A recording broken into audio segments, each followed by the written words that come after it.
In today's video, I'll show you how to create better AI video prompts in Hailuo AI. First, open Hailuo AI and go to the video generation section.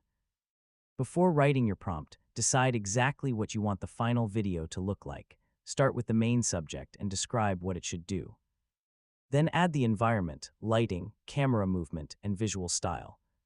For example, instead of writing a car driving, you can write a luxury sports car driving through a modern city at night, wet streets reflecting neon lights, realistic motion, cinematic lighting.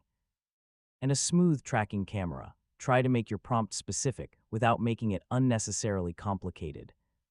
Focus on the details that are most important to your scene. You can also describe the camera movement. Use simple instructions like slow zoom in, smooth tracking shot, gentle pan, or close-up.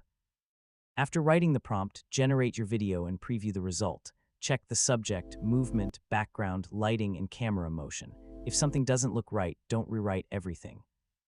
Find the specific problem and change that part of the prompt. For example, if the movement is too fast, ask for slower and more natural motion.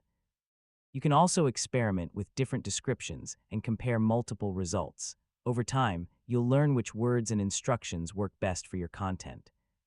Once you're happy with the result, save the video and use it in your project or continue editing it in your preferred editor.